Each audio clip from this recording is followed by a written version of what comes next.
This is The Baseline, discussing the hot button topics of the NBA.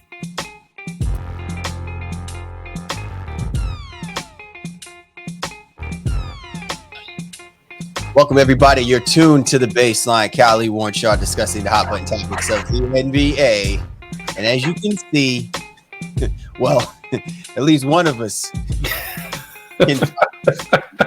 the other one of us, I mean, you talk about Daft Punking his way to an NBA Finals celebration.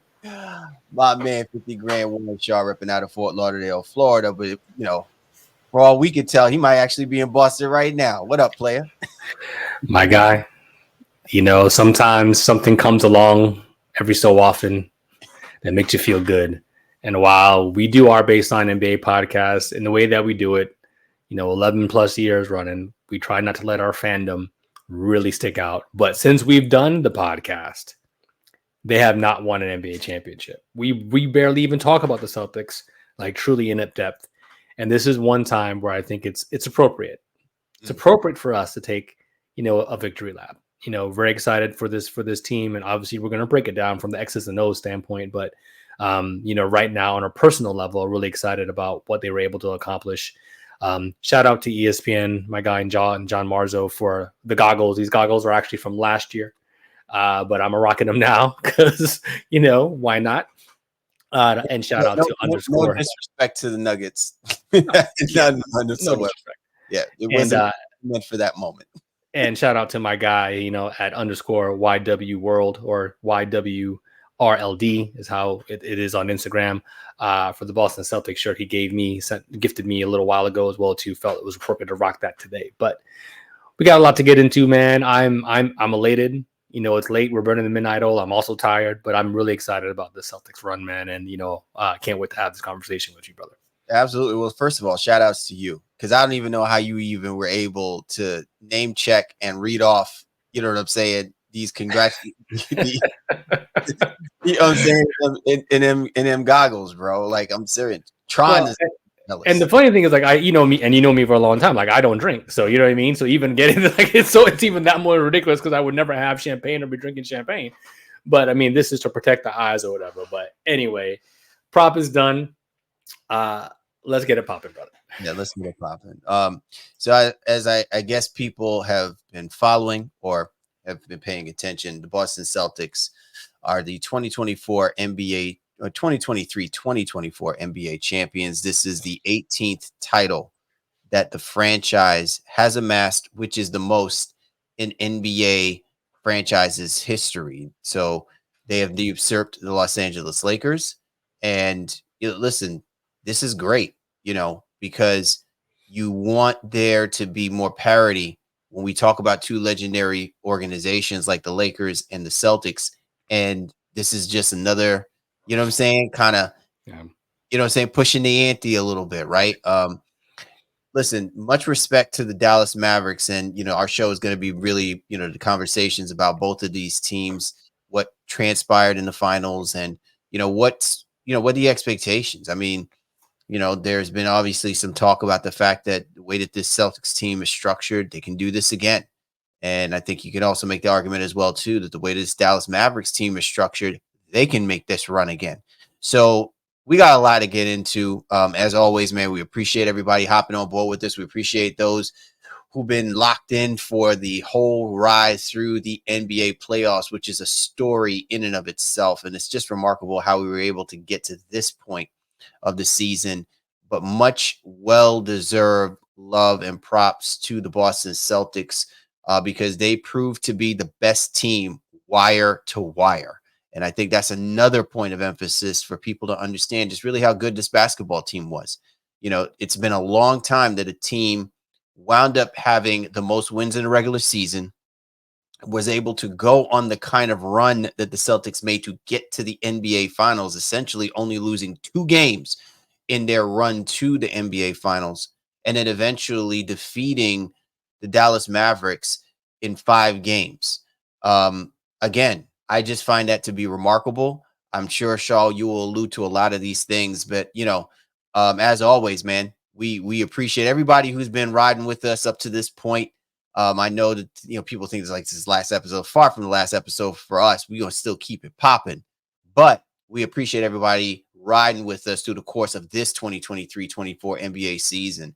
And as always, be sure to get at my man Shaw at Shaw Sports NBA. Get at me, Game Face Lead, the show's Twitter handle, NBA Baseline, available on all the major platforms. You know where to find us. If you want to check out this episode and all of our other episodes, go to www.thebaselineNBA.com.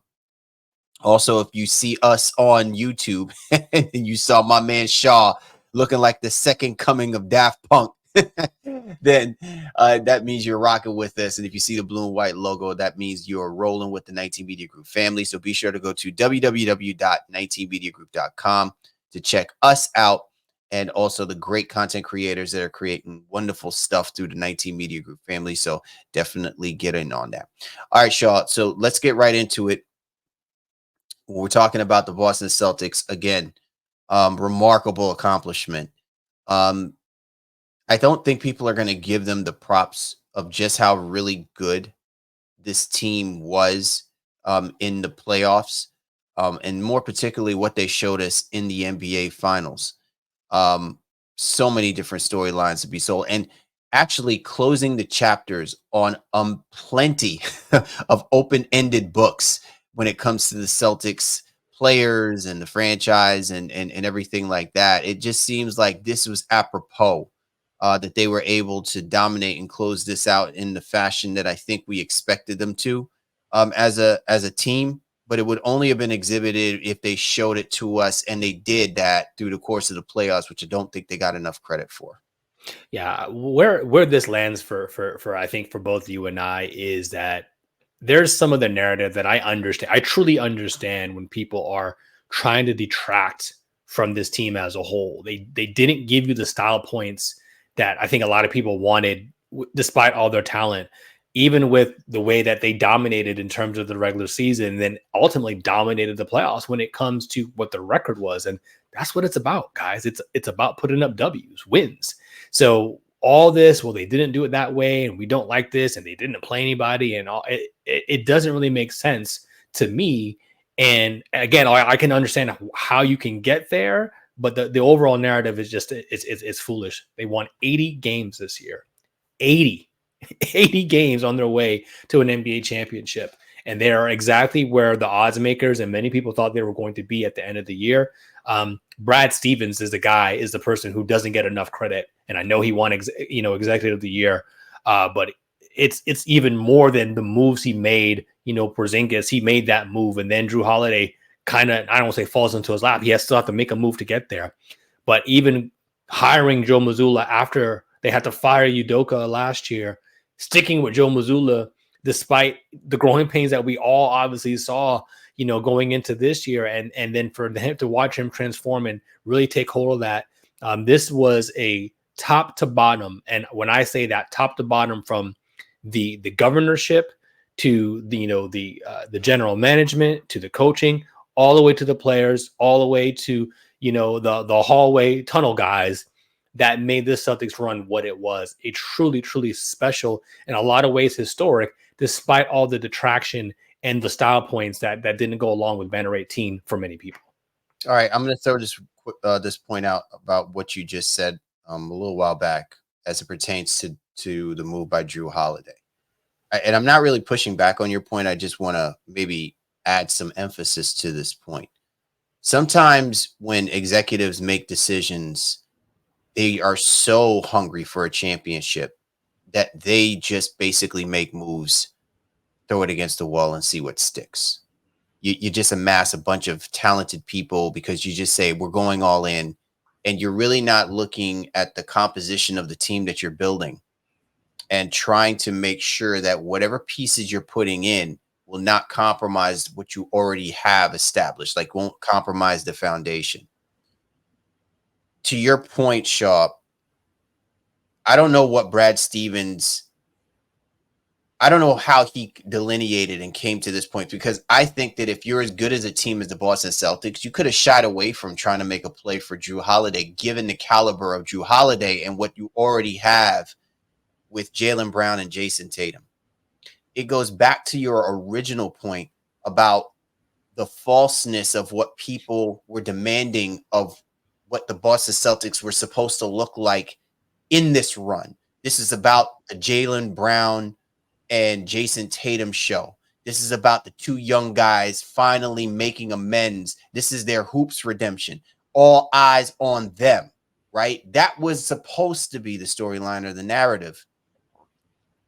But when you see how you see how Drew Holiday, Derek White, Chris Stapps, Al Horford, Sam Hauser, Peyton Pritchard, for Christ's sake, everybody got in on it. Everybody got to eat. Everybody got their moment in front of the bright lights, and they excelled, right?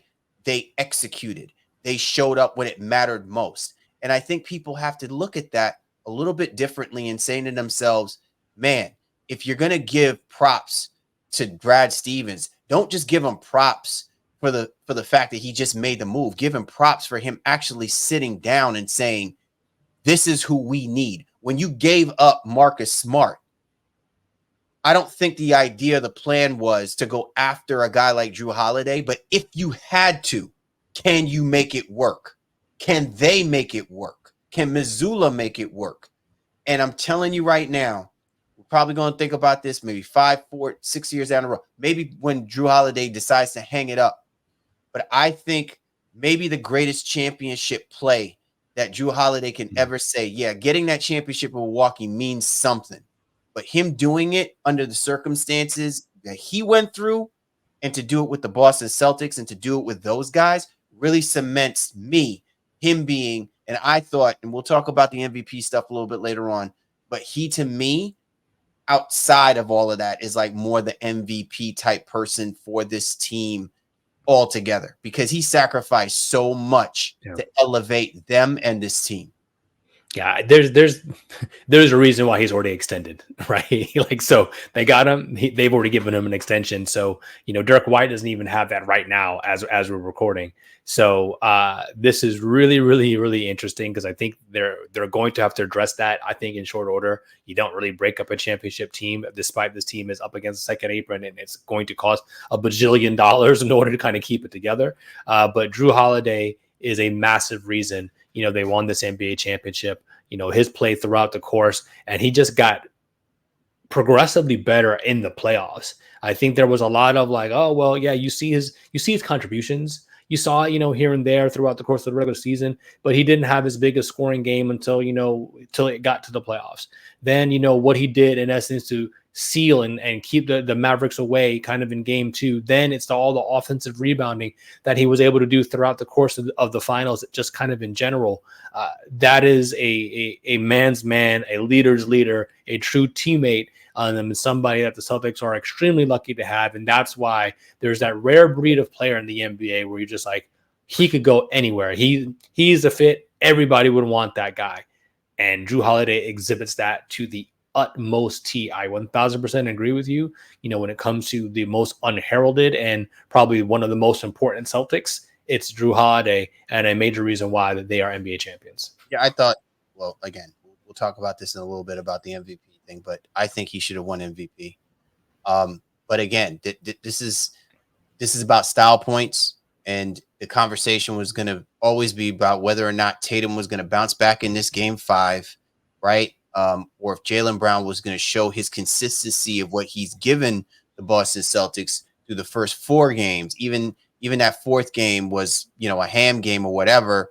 What mattered was, Jaylen Brown basically taking on the assignment of guarding Luka Doncic 94 feet. You know what I'm saying? Like and I think it helped too when you got sound bites, right? He was mic'd up. He's like, hey, every time he's on the floor, I'm on the floor. You don't take me off the floor, I'm on the floor. Like, listen, man, anytime anybody who's going to be judging or who's going to be casting votes on whether or not you're winning an MVP, you hear somebody talking like that, oh, you already, you know what I'm saying? Yeah. You're already top 2, you know what I'm saying? So it's only been a question of, were we going to get like an all-world like a performance from Jayson Tatum? But I can't argue with the fact that Jaylen Brown wound up being the MVP, because I thought he was much deserving. I think he was the most consistent, and he hit clutch shots in critical situations, especially on the road when it mattered the most for the Celtics to take that dominant series lead. his ability not just to play defense, but his ability to score the basketball late in the third quarter or during certain situations to nullify Mavericks runs. I have no qualms. I would have been upset. I've been more upset if Jayson Tatum did win the MVP. Not that I didn't think, he didn't deserve to get a little bit of discussion or run. But again, a lot of times, and we'll talk about this, with regards to Tatum, but a lot of times to me, it was just more like, you're bumping numbers rather than, what I'm saying, bumping the stature of the player that you were supposed to be, that it had to take you this point to get you into that kind of conversation. Well, why don't we jump into that, after, a quick break? Because, I think there's a lot to be said about Tatum's overall statistics. He averaged 22-7 or 22-8-7 throughout the course of the NBA Finals. Jaylen Brown was 21-5-5. So I see why there's some angst and some vitriol, I think, on Twitter, and why I was even a little bit surprised too. But I think we got to pay some bills, brothers. So why don't we do that first? Absolutely. Yeah. You're tuned to the Baseline. Callie Warren Shaw discussing the hot button topics of the NBA. I don't know maybe I'm drinking something before. maybe I'm high on our own supply with the Boston Celtics winning this chip, man. Anyway, are you ready to elevate your fantasy sports experience? With Prize Picks, you can win up to 100 times your money during the most thrilling time of the year. Imagine turning a $10 entry into a whopping $1,000. The summer is full of sports, and there's no better time to get in on the action. Prize Picks is all about variety and excitement. Whether you're a fan of baseball, hockey, or even League of Legends, Prize Picks has you covered. You can mix and match your picks across all sports. We just had the NBA championship, so you may have been cashing in on Jayson Tatum on more than 10 rebounds and Luka Doncic for more than 29. Or how about Caitlin Clark, who's been burning it up right now for the W, right? More than 3.5 3-pointers made, and Brianna Stewart for maybe more than 23 points. You can all happen with Prize Picks. Sean and I grew up playing baseball, so we like to mix in a little variety with our picks with America's pastime. And for those who love a quick win, Prize Picks is the way to go. You can make your picks and submit your entry in less than 60 seconds. Plus, with quick withdrawals and an enormous selection of players and stat types, it's no wonder Prize Picks is the go-to app for fantasy sports. So what are you waiting for? Download the Prize Picks app today and use promo code CLNS for the first deposit match up to $100. That's right. Prize Picks will match your deposit, giving you more to play with. Remember, with Prize Picks, it's as simple as picking more or picking less. So let's get those entries in and watch the winnings roll in. It's that easy. Don't forget to use the promo code CLNS to get your deposit match, and stay tuned for more insight here on the Baseline NBA podcast. Let's play and win together with Prize Picks. Callie Warren Shaw, Baseline, don't go away. We are back. Callie Warren Shaw, the Baseline NBA podcast. And we are in the throes of the conversation of the Boston Celtics winning the NBA Finals, 18th championship for the franchise. And where we left off, Shaw, was just kind of our, perspective regarding NBA Finals MVP. And I had alluded to the fact that I thought that, Drew Holiday to me was more deserving of being the MVP, but I couldn't argue with the fact that Jaylen Brown wound up winning Finals MVP. To me, I think it was well deserved, because it wasn't so much the fact about him scoring the basketball or, being this dominant rebounding presence. It was the timeliness of the plays that I think he made that were so crucial in allowing the Boston Celtics to continue to have the advantage in certain aspects that I think most people thought that they were going to wind up being their weakness to. He hit clutch baskets. He closed the deal in situations that people expected that to be Luka Doncic and Kyrie Irving. And my man D'd up. We'll talk about defense, because where I was standing on. You know what I'm saying? The business I was standing on as it pertained to why the Boston Celtics would be winning this championship. But I thought it was so critically important that someone took the assignment of guarding the opposition's best player or players. And it seemed like, and it felt like Jaylen Brown wanted that all day long. And when you have that, and it's so demonstrably present, it speaks volumes. And I think that, to me, was something that they looked at and weighed in considering him to be the MVP. Well, I think so. It's really about, like, all the things you said. It was his leadership, and it was so highlighted, I think, throughout the course of the finals, him being mic'd up, all the sound bites they show of him kind of rallying the guys, even his post game and pre-game and off day media availability. All of it was about the leadership. All it was about was the way that he didn't perform in Game 7 last year when Jayson Tatum turned the ankle in the early seconds of Game 7 against the Miami Heat. And Brown has 8 turnovers or whatever it was, just had a horrific game that sent the Miami Heat to the NBA Finals and the Boston Celtics home. So he's been on this redemption journey. I think the media has bought into it some. And because the effort was palpable, and I'd say that Tatum's wasn't, I just think that there was something different about the way Brown carried himself. The actual and literal effort you saw he exhibited on Luka. Luka still averaged 29 a game, shot 47%, which is not bad. I think that's right around what Luka does, even from a regular season standpoint. But he had to work. He had to work for all that, and Jaylen Brown was a major reason for that. And then some of it, was thrown off by the smashing that was Game 4 in Dallas. So, I think Luka was able to not pad his stats, but was able to up his percentages some, as a result of some of that game as well. But Luka was terrible from 3. Jaylen Brown, Drew Holiday, Derek White all did a great job. But I think, to the point that we're trying to make here, Jaylen's leadership was just a little bit brighter in this light, if you will, than Tatum's. And not to say that Brown couldn't have done what he did without Tatum being there. And I think that's why, to me, it's a situation where, I'm not all about participation trophies, but this truly is a partnership. And, if it was something that they could ever split, if there was ever a thing where they could do that, and I don't know what the voting is, I'm sure it's come out or will come out, post our recording, what the voting was for this NBA Finals MVP. But to me, it's really close. But I understand Jaylen's leadership is kind of the reason, despite the statistics not being as voluminous as Tatum's were, when all was said and done. All right. So I'm going to speak on this because I want us to transition a little bit more into the dynamics of the Celtics. And I know we got the Dallas Mavericks to talk about in a little bit. So the one thing I think, Shaw, to your point, you said it so eloquently, is if there was ever a time that we wanted there to be, say, a co-MVP, or there would be a way to, say the Boston Celtics defense is the MVP.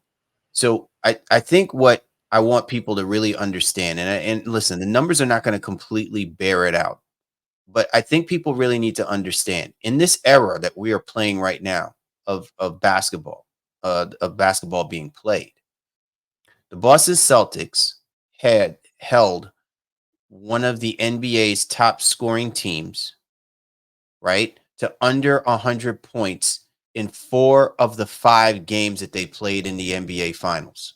Okay. And I don't know if people really understand that, in the sense that the average of teams scoring in the NBA playoffs was well over 100 and something points per game. Now, you could probably say, oh, this team was tired. Look at what they went through to get there and stuff like that. I don't want to hear all of that. Okay. Because this style of play is situated for these guys to go running up and down the court at will and scoring the basketball, getting numerous looks to score the basketball. And by the way, to what you were saying before, Shaw, the reason why I put emphasis about Jaylen Brown and his defense on Luka Doncic. Luka Doncic probably, he averaged 28 something points per game, right? 29. Yeah, 29 points per game. How many shots was he taking to get to that point, right? Yep, 29 points on 25 shot attempts per game. Okay. And listen, I would expect that, for a person who is arguably the number one scoring option, he's going to have to get that many touches, that many looks, and he's going to have to jack up that many shots. So I won't be surprised if he's going to average 25, 26, 27. But to what we were talking about, if you're making it difficult for him, if you're getting him in foul trouble, if you're getting him to make bad decisions with the basketball, I mean, that's what the Boston Celtics defense did to him. Okay. This wasn't about locking him down. I expect him to score 20 something plus points. Who do you think is going to do that? PJ Washington? You know what I'm saying? Derek Lively? You know what I'm saying? Those guys don't get those points without Luka Doncic, right? So see that the Celtics made a commitment on making it difficult for Luka Doncic, and he had to use and dribble the life out of the basketball most times than not. This is exactly why you got to give the Celtics their props defensively, and more importantly, Jaylen Brown, because his willingness to pick up Luka Doncic basically from the time that they are getting the ball inbounds all the way to the time that they're on the other side of the basketball court. That in and of itself, you're saying I'm giving up what I probably would be saving my energy for offensively, because I believe that the key for us to dominate or to take a stranglehold in this series, to win this series, is going to be what we do to this team defensively, which is something that doesn't get discussed in this era of basketball, because even the best defensive teams like the Boston Celtics get in their offensive fields and want to jack up shots more than worrying about trying to pick up a guy when full court in a situation that calls to be picked up at full court. Yeah, I mean, I can absolutely agree with the aspect of, Boston gets lost in their own sauce sometimes, and they go away from what's gotten them leads. And then, right, they do want to, play a little bit of hero ball. They want to hit some home runs. And you and I were texting. It's like, it looked like for a little while there, Boston thought they had it in the bag. And then Tatum and Brown were kind of like, all right, well, we know the MVP is on the line here. So they both took their proverbial shots. But ironically, when push came to shove, and while Boston didn't score for the final, I think 3:15 in the fourth quarter, most of the fourth quarter was Jayson Tatum at the top isolation basketball. And he either created and got to the lane, or he made a play for somebody else. So that's where it's like, he still has the overall gravitas. His handle has gotten better. It's still not where I'm sure he thinks it is, but it's definitely better, as is Jaylen's. But my point to all of that is that this is as much of a team as we can see within the NBA. And I'll transition us here a little bit. I have to, again, I've been saying it everywhere, and I think I said it last time we record. Joe Mazzulla's impact on this team it's palpable. It's there now. It's there now. It's palpable. We talk about, having, a guiding hand. All the quotes that this team does, from their coach, and the buy-in that's there. And they say, yeah, he's crazy. Yeah, he's doing wild stuff, but we're bought into it. And, from Derek White to Drew Holiday to Porzingis to Tatum to Brown to Peyton Pritchard, and what a wild dude that is. What a series he had, those miraculous threes. But Mazzulla is, I don't know if I've seen this level of turnaround in that short of a time. We've seen people, come from the bottom, if you will, and then, rise, or whatever the case to be, but not like from what it was last year, Cal, truly people calling for his head, and he needed to be fired. He was in over his head. He didn't know what he was doing. It's night and effing day, man. And that is just something that you just don't see a lot of in sports, that light switch kind of turning on. And let me, while I'm here waxing poetic about Joe, let me also, again, give more credit back to Brad Stevens as well, because he also went and got Joe help. And there's the aspect of Charles Lee, who's now going to leave the Celtics organization and become the Charlotte Hornets coach. Sam Cassell, who's always been interviewing for jobs, and I don't know why he's not a head coach yet, but yeah, for as long as he's in Boston, hey, he's won 2 titles now with the Celtics, one as a player in 2008 and now as an elite assistant here in 2024. Not to mention, there's the lesser known fact of Jeff Van Gundy. Jeff Van Gundy as a consultant, to this team as well. Phil Pressey joined the staff. It's a truly, again, when I said what I said in the beginning, collective top to bottom, they did everything right. But Mazzulla and even those guys in Cassell and Charles Lee, with more experience than Mazzulla, understanding that, hey, we're not here to upstage him. What we saw kind of like with Terry Stotts and Adrian Griffin in Milwaukee, according to reports, none of that happened. And now look at the results. Charles Lee is now going to go lead his team. And I would be surprised if Cassell doesn't get at least a couple interviews for whatever vacancies are left open here. Amazing turnaround by Joe Mazzulla and this Boston Celtics team to get to this stage where they were last year, to being NBA champions in the way that they did it, in terms of the complete buy-in, man across every single man. I would probably think that there was a little bit of compromise by Joe Mazzulla in what he needed to give up in order for the guys, the team to buy into what he needed from them. The one thing I think, Shaw, that I was really impressed by when I saw this Celtics team in their run is they really leaned in on the thing that I always thought was, you know, their what do they call it? Your safety net, right? Your get out of jail free card.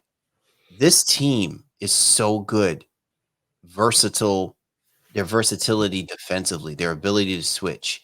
And I felt like last year, the emphasis was more about them feeling like they had to score the basketball so much. And obviously, this is a team that loves to shoot the three. I get that. But I think if you're Joe Mazzulla and you're talking about you need these guys to buy into something, the toughest thing you're asking these guys to buy into are to do the things that they think either comes naturally or they don't inherently understand. And I think that's where I think Joe Mazzulla had his imprint. There were so many times, Shaw, that we've seen where this team, as much as they fall in love with shooting that three, what they forget is if you don't make it, you then give the advantage to the opposition, right? It puts you at a disadvantage. So you have to minimize that disadvantage, either by rebounding the basketball, which is something that they really put focus on. And you could see that while the numbers don't bear out and they got guys that are averaging double doubles, look at the rebounding differentials against the teams that they played against in the playoffs, right? And for a lot of those teams, their bread and butter is the volume of shots that they can get off against whoever they're playing against. And against the Boston Celtics minimize them to one and dones many occasions. And so that either means that you have to rebound the basketball better, or your star players need to get it and get it on that one shot, because they're probably not going to see that ball again until another 2, 3, 4 possessions after the fact. And again, these are like the little things that most coaches don't hint at, don't speak to. I know that they don't always have the microphones in front of them when they're in the huddle, but you always heard that from Mazzulla, like every single time. And for him to continue to keep sticking to it isn't just fluff, isn't just being made for the TV. I think he realized that these are those elements, these are those key things that cannot be forgotten if your expectations are to win an NBA championship. And the fact that he was able to get his superstars to buy into doing that, right? The ability to defend without fouling, the ability not to turn the ball over recklessly, albeit, how I was when I was texting Tatum. My man loves to be giving me, cardiac every time he dribbling and getting into the, and saying he now wants to decide to pass the basketball. But the fact that he didn't even turn the basketball over as egregiously as he did when they played in the finals against the Golden State Warriors, to me, it shows that maturation, but it also shows the coach, honing in on that aspect of their maturation process and making sure that they're being held accountable to be better at those things if they were back at this moment at this time. Yeah. Well, I think, from that standpoint, the question now is who returns, right? The core is pretty much locked in. As we said before, there's a lot of money tied up into this.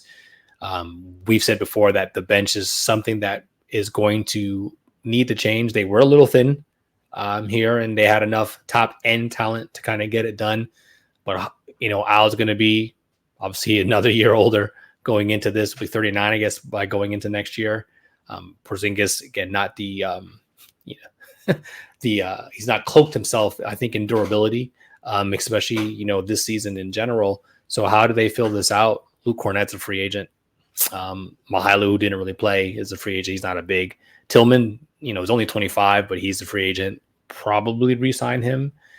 Pick up a team option on Sam Hauser. He played pretty good defense. I think throughout the course for who he is and what you would expect. I think he overachieved. Defensively. Oh, absolutely. And then hit some big threes as well too. And again, the aforementioned Peyton Pritchard. To your point and saying all that, like Mazzulla had everybody buying in and knowing that they needed to play defense because yes, we are going to shoot a lot of threes, and as a result, there could be a lot of long rebounds where we miss those threes. So you got to make sure you get your ass back on defense. And I love the fact that everybody was bought into that. So we'll see who all is able to return, going into next year. Absolutely. You're tuned to the Baseline. Callie Warren Shaw discussing the hot button topics of the NBA. Coming up, we're going to discuss the Dallas Mavericks. Tough way for their season to end, but man, if there's ever a team that you were like, wow, what a run. It was great watching this team do what they do and ultimately bring that storyline of Kyrie Irving's return to play against his former teammates. It made for really great television, but now I think the question becomes, can they run this back? Is this team constructed the way it is good enough to make this run again? Or if not, should changes be made? So you don't want to miss out on that part of the conversation here on the Baseline.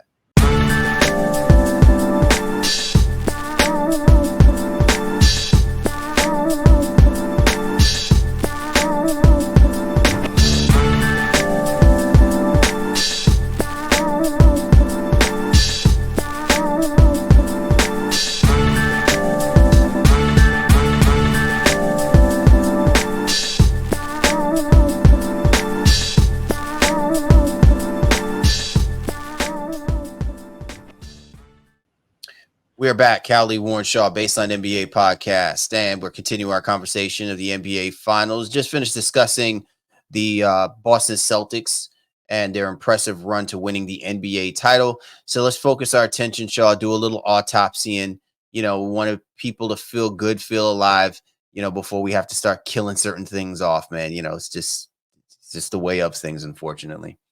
But when we talk about this Dallas Mavericks team, look, man, I was impressed by them. I was impressed by the ability for them to score when they were able to score, and to bony up and D when they needed to D. That goes without saying. I had predicted that the Celtics were going to win this in 7 because I was really thinking that the Dallas Mavericks had a way of being able to break the Celtics, defensive effort and the way that they schemed against the Dallas Mavericks, I just thought was absolutely, flawless. And, say what you want about whether or not Luka Doncic was 100%, not 100%, and that, Kyrie Irving didn't come out to play. I think you minimize, again, the greatness of these guys were going up against 4 premium, legit, all-star defensive caliber players in the starting rotation at the same time. And you're asking them to do this in a 7-game series, figure out how they can go out there, dominate the way that they dominate, and then also include their role players in on the mix as well, too. I just think that that's such a tall task to ask for a team that's only been together 4 months. Okay, this wasn't a team that started at the beginning of the season and then had ample opportunity to play against the likes of a Boston Celtics team to figure out how they could break these guys down and then go on their run to winning an NBA championship. I just thought it was too tall of an ask. And if the Celtics were going to be in their bag defensively, they were going to make it tough on Luka and Kyrie Irving. And I would say this, if Kyrie and Luka figured out a way to beat the Boston Celtics, yeah, Kyrie winning that first chip with LeBron and, the comeback from 3-1, which I think is all-time impressive and great. I would probably make the argument, though, if Kyrie Irving figured out a way to have as dominant a performance with the way things were set up against this Boston Celtics team, it would not be something to sniff at either because of what he had to go through to get to this particular stage in his career and have this moment or this opportunity of the moments that were presented to him. For me, Dallas's biggest downfall was that Boston allowed it to happen in the way that we said would be detrimental for the Mavericks to be successful, that Luka and Kyrie were doing too much offensively and not enough other guys were getting involved. Look at the NBA Finals. We already talked about Luka and his overall stats. Again, he still shot 47%. He only averaged, I think it was 5.6 assists throughout the course of the finals. That means other guys weren't getting involved. Kyrie averaged 25 assists. But listen, no other Mav averaged more than 10 or more, got to 10 shots a game. Nobody. PJ Washington averaged 10 points a game, but he did that on 8.8 shots. Nobody else was getting shots consistently. And then because they were facing such detriments, if you will, especially when it came to 3-point shooting early in the series. Kid was just like ripping through a Rolodex, scrolling through his phone, like, who can I throw in there? Hey, you up? Get in there. It was a wild situation. And this is something that, as you've been saying, Boston's defense made Dallas more one-dimensional than they really wanted to be. And then even more than I think they actually are. But to your point as well, this is a team that made it to the NBA Finals off the strength of trade deadline deals, getting Gafford into the lineup, PJ Washington into the lineup. Imagine what they can do when they have a full season and now even this experience under their belt. And yes, the West is incredibly difficult and nobody's going to stand pat, because even though we didn't really talk about it from the Boston side, nobody's afraid of the Celtics team, despite how dominant their record might have shown, 80 wins, to get to an NBA championship. But everyone's looking at them like, no, we can get them. Julius Randle was on the ESPN broadcast like, no, bro, if we were healthy, well, we could have got them. So there's no reason that Dallas can't think, if they were to get another crack at this team, that they couldn't make the adjustments and win, especially with the seasoning that they needed and the experience that was needed. Derek Lively is going to be better. They have a lot of guys who are going to grow into this, but the West is tough. The Mavericks, are not going to be the only teams obviously gunning for an NBA championship. You expect the Nuggets to be back. Whatever you want to say about what's going on in Clipperland and Phoenix and the Lakers and Golden State, Minnesota is obviously not going anywhere, and neither is OKC. So it's going to be a hard road for Dallas, but I believe in what they're able to do.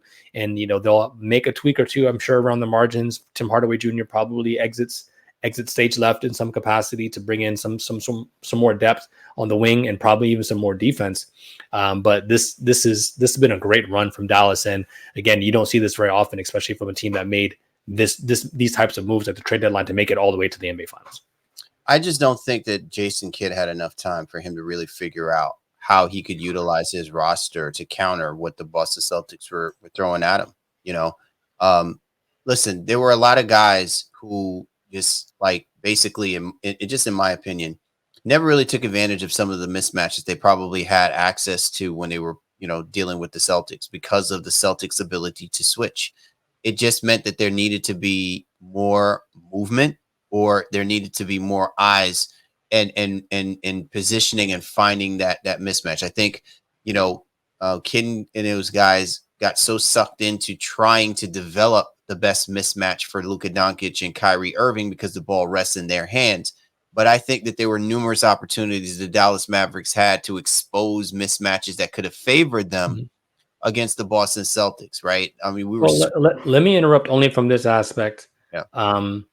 That for me, something Doris Burke had said, and a lot of people have different feelings about her, I think, as an analyst, but I'm not going into the whole conditioning situation, and Jokic had to do this, so Doncic is going to have to do this, whatever. That all may hold some weight, but I don't know if this is where you're going, but this is where I'm going to take it. It's Luka. Luka needs to lose whatever James Harden aspect of his game exists and figure out ways to be more effective off the ball.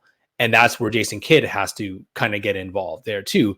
So I understand Luka is a far greater talent than James Harden is. I get that. But in terms of the play domination, when Harden was at his peak, those aspects are similar. And then not being able to play without the basketball is very, very problematic, because I think Kyrie is a genius and he could do more with the basketball. If Luka could catch and shoot or do some other things, even somewhat in movement from times, that could open up the versatility of this Mavericks offense that we haven't seen. So it's hard to knock it, because it obviously got them to the NBA Finals. But I think for that next stage of evolution for Luka, as a true superstar, and air quotes, if he ever wanted to be face of the league type of thing, which I don't think he cares about, but that is where I think, if you're looking to nitpick and say, how could he be better? How can Jason Kidd make them better? It's figuring out ways where he doesn't have to be so ball dominant. Get it, give it back, and do some stuff off the catch. And, maybe we can see a different dynamic aspect to this Mavericks offense, which is where they severely lacked in this series. Well, they severely lacked it, but I think the other thing too, and we saw this in the series, with the Boston Celtics, is they don't have a post presence, right? Their post presence is really established by Luka Doncic, this kind of slow dribbling, facing the defender, and then forcing the help defender to overcommit so he can get those lobs. I think that there should have been numerous opportunities if they have that, or if there is a system in place to develop that, where a guy like Luka Doncic can back down a player and they can still open up the floor, but he has someone who can kick out. He can shoot that easy 3-2, or, you know what I'm saying, he can read a strong side defender coming over and hit somebody backdoor weak side and things of that nature. So there just wasn't enough of that going on. And I don't know if that's a level of hesitance or something, to your point, Shaw, something that he's going to need to develop in his game, add to his repertoire, because those are the kind of things that Kobe Bryant had added, that those are the kind of things that LeBron James added. And even during those MVP runs by James Harden in the regular season, was his ability to back down when he had mismatches in order for him to open things up a little bit better, rather than being always a front facing situation against his defenders. I think if you've already got that with Kyrie Irving's dribble penetration to me is more precise. It's so quick. So it's almost like it's a running start. Whereas Luka, he kind of like, dribble. Yeah. Dribble, yeah. So, yeah. No, I think that, one final point, at least in terms of how they can maybe make some moves to be better offensively. It's Luka he's so smart, so that's why, he would be able to figure this out. He can be even more dynamic than what we've seen. And while they don't have a post presence, like we know that, what is Derek Lively going to work on this summer, right? What is Gafford going to work on? What Dallas did was they relied on their athleticism as opposed to necessarily, their actual basketball skill when it came to their bigs. And if Luka is your best post guy, that can be problematic. Especially if he's not getting into the lane in the way that he's used to.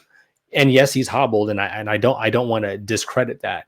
But there's ways that I think Dallas could have, been closer in this series. And, there was a couple of blowouts, obviously, from the Boston standpoint, but the overall statistics are very, very close, when it comes to the rebounding numbers, the points in the paint, and those types of things. You look at this and you'd be like, well, how was this a 4-1 series if you just looked at the stats?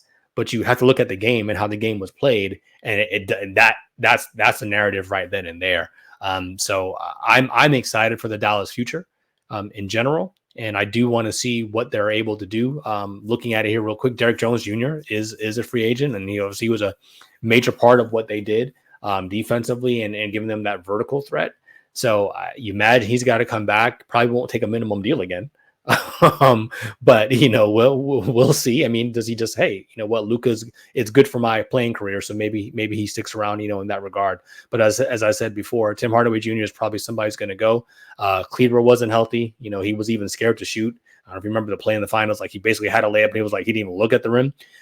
So there's some stuff there that I think Dallas knows that they can try to tweak on the periphery. But this core team is really, really good, and I'm excited for them. And I'm anxious to see how Nico Harrison and company improve this roster going into next season. I would love to see this team get better being faster. I know that's going to be tough, especially for Luka. And they'll put the emphasis on his conditioning and things of that nature. I really think it comes down to just Luka's willingness in order to, pick up the pace sometimes, not all the time, just some of the times. One other thing that I think has really stood out to me, I saw from this Mavericks team, they're as good as a team they are susceptible to those big runs. Like once a team gets on them and jumps all over them, if you're within striking distance, 6-7 points, it balloons to 15, 20. And listen, good teams will do that to you, no question. Sure. But I do think that with the Mavericks, I thought that was something that really plagued them really throughout the whole season. So that comes down to, Jason Kidd being able to find guys who are, like in hockey, they call them penalty killers. You got run killers. guys that you can go in there that can kind of like stabilize. I can sit down, I could talk with my stars, I could talk with these guys, settle them down. And then hopefully by the time my role players come off the bench, come back to the bench or whatever, yeah, the lead may still be 15, or we've gotten the lead down maybe to 12 or 13. We've got something where we got a head start, and now we can, my guys can cook. My starters can cook. They didn't really have that, So it would be nice to see if the roster itself develops and is constructed in a way that I think Jason Kidd can utilize guys of pure confidence. There should not have been that much controversy, about Jason Kidd not using Tim Hardaway Jr. and not using. There were plenty of guys you probably could have used. He could have used, and I think how he goes through his rotation, I think will make a will play a big part in how collectively good the Dallas Mavericks can be, especially for next season. Yeah, no, I agree. From the aspect of the development is going to be so key for them. And they have guys on this roster who are probably itching, to get back here and, and get another crack at this one way or the other. And I think even Kidd has some growing to do, in terms of being able to command the roster in a way that it escaped him a little bit here in these NBA finals. But I don't say this as a slight. I think Boston was a better team. I just do. And that was, going to be part of my earlier point, when it came down to Luka. Tatum and Brown don't have the skill sets that Luka do, especially with the ball in their hand off the bounce. We know this, right? We know this it is known. At the same time, they felt like, well, we're the two best guys on the team, so we need to be isolation heavy and, kind of your turn, my turn, as we saw them do many years previous to that. And I think what we said in the beginning of the segment with Boston is that they became so much more team oriented. And yes, it's important to have a lead dog, but it's also important to kind of understand it's like, all right, well, is it better in essence to get mine within the flow of the offense, as opposed to always having to create said offense? And that's where I think Luka can grow slightly. I think people will hear this and be like, F you, he's da-da-da. Why would you not want him to have the ball in your hands? And it's not that. He doesn't have to initiate everything. He can give it up and then get it back.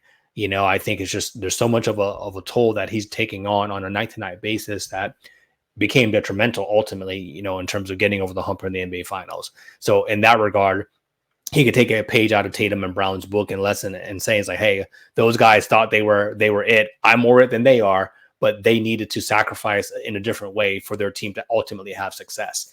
And so, I think that's where Luka is. And again, I don't want this to be construed. I don't think Luka's greedy and a ball hog or any of those things. I just think he needs to do something slightly differently to reach the next level, which I think he's very capable of doing, especially along the side of the talent of Kyrie Irving. So shout out to the Mavs, man. Shout out to Luka, Kyrie, Jason Kidd, Derek Lively, all those guys, man. What an amazing, amazing, amazing season for them. And I'm sure they'll be back in some form or fashion next year.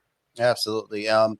Final thoughts for me, and you alluded to Kyrie Irving. I want to give him his props, man. I have a friend of mine, a former working colleague. He is the ultimate Kyrie Irving fan. So shout out to my man Jacob. He always was under the interpretation that I hate Kyrie Irving. I never hated Kyrie Irving.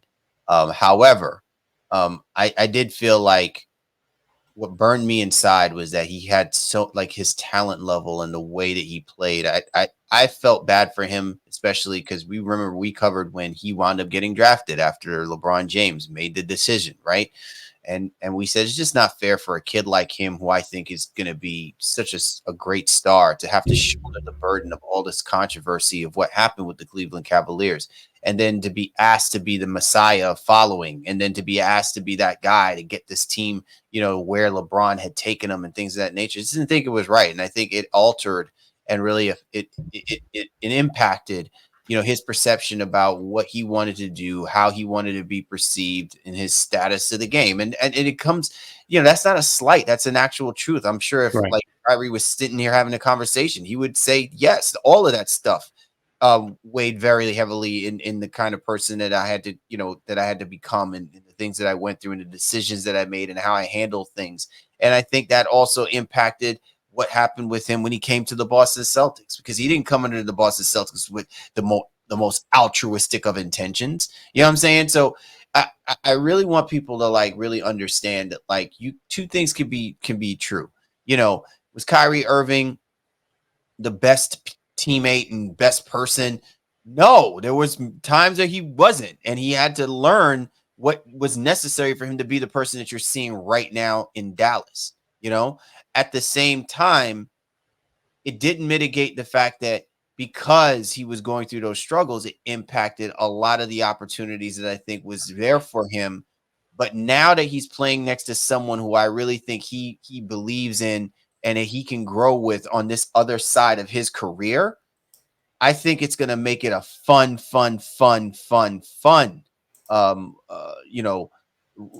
run that can basically take place here with him and Luka Doncic. And I think Kyrie Irving will be the better for it. And everyone's making it sound like he's like this old veteran guy that's like on the other side of his career. I just think he's getting started. I think it comes down to letting him be that two guard. Let him be that guy that goes out there and opens everything up for people, gets those buckets, put him in a position to get those buckets. He becomes that highlight reel. And I think that the Mavericks will be rewarded tenfold if they allow him to do that. Don't put any more pressure on himself that he is evolving and growing into as he continues to be a part of this for the next few years. And I think the Dallas Mavericks will be right back where we're having this conversation as a representative for the Western Conference in the finals. Well, both teams have had an amazing season, and at the end of this, as they say, history is written by the winners, and it will be like the Mavericks almost didn't get here because losing at this stage is so devastating. You are still better than 28 other teams in the NBA. So I am not going to, discredit them in any way. I'm confident that this is a team that can be competitive for many years to come, as you alluded to, with just a couple of tweaks. And we'll see what Boston's able to do on the other side now, because once you get one, like I said, they want to see you. They're soda hunted. They are there, and nobody's afraid, as I said before too. So next season, those are next season problems. So I'm going to end, kind of how we started. Really excited for this Boston team. And for those who follow us here on the Baseline NBA podcast, we thank you so much. As we allude to, we'll still be here. We got the draft coming up, Summer League and all that. But it is a wrap on the actual games in the 23-24 season. And what a season it was, ending in our beloved Boston Celtics winning their 18th banner. So I'm with that. I'm about that life. All right, now I want to lobster roll. For real, son. Yeah, we going to Boston. As my guys on GI would say, man, we got to fire up the 19 jet and get up out there. And I'm about that. Yeah. Before we sign off, though, as well, too, 19 Media Group birthday coming up here on Juneteenth. An amazing situation to be a part of this network. Amazing situation to be part of it with you, brother. We keeping it rocking and rolling here. And shout out to my guy, Tyler McDowell on the GI podcast as well too. He's got a new show launching on Juneteenth. So make sure you catch that as well too. Hit up Tyler and all his great work over there. I'm excited for the growth of 19 itself, but more importantly, the talent, the people that make this up. So it's a great time. It's an amazing situation here this June. And continue to rock with us here on 19 Media Group and obviously the Baseline NBA podcast specifically. Absolutely, man. So once again, man, we appreciate everybody for being on board with us through the course of this 2023-24 NBA season. Hey, don't leave too soon. We still got a lot of stuff happening over the course of the summer. So the Baseline boys will definitely still be here giving you the butter goods. It's been a while since I said that. And also continuing to talk about the hot button topics that are happening in the association and more importantly in the culture of basketball as well too. For the Baseline, Callie, Warren, Shaw, we appreciate you guys. Congratulations to the Boston Celtics, who are the 2023-24 NBA champions of the world. And we'll catch up with you next time.